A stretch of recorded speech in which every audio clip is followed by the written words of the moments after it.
Ko na bulgar na. Sekreto ng jumpscare ilalantad na, yan malalaman na natin yan mamaya.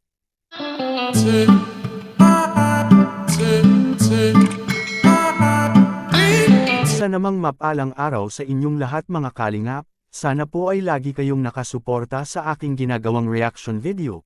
At kung nagustuhan po natin ang ganitong kwento, huwag po nating kalimutang mag-subscribe sa maliit na channel na ito, at paunawa ating tapusin ang kabuohang nilalaman nito. Siyempre huwag din nating kalimutang suportahan ang ama ng kalingap na si Val Santos Matubang at Kalingap Rab. Nako na bulgar na, sekreto ng jumpscare ilalantad na, pero bago natin ipagpatuloy, paglikan muna natin si Carla at Papa Joms tungkol sa kanilang pag-iibigan, na mapang hanggang ngayon ay pilit pera nilang tinatago sa kanilang mga fans at viewers mga kalingap, na hindi pera nila ito inaamin na matagal na palang naging sila sa totoong buhay, na sinasagot na pala itong si Papa Joms sa araw mismo ng birthday niya, kaya marami ang lumalabas ngayon tungkol sa jumpscare na sila na pala at matagal na mga kalingap, na magtatlong buwan na pala ito mga kalingap na sinagot si Papa Joms.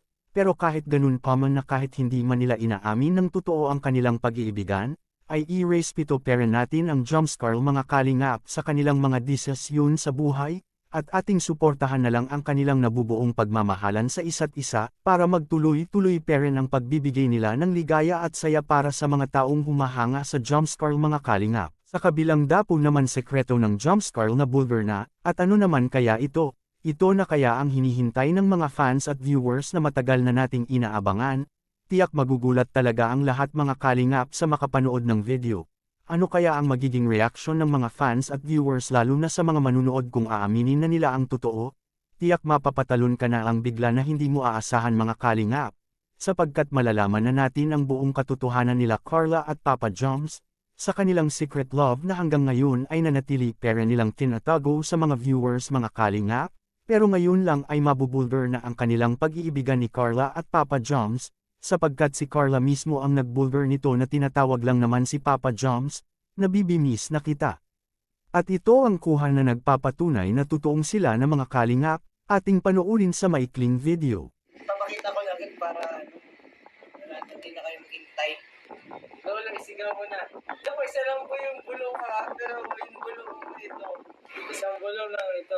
Yun na to, promise, nakakilig. Yeah. Galing po ito mismo kay Carla.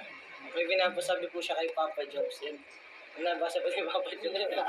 Ako baka nga ma-screenshot yan, no? Screenshot na yun. Ay, hirap pa rin. Di mo makita. Oh yes, di niya kita. I tried to hide it. I tried to share it. Oh. Okay na po. Ano sa tingin niyo mga kalingap sa message ni Carla para kay Papa Joms? Na sobrang na-miss niya na ito, please comment and God bless us all.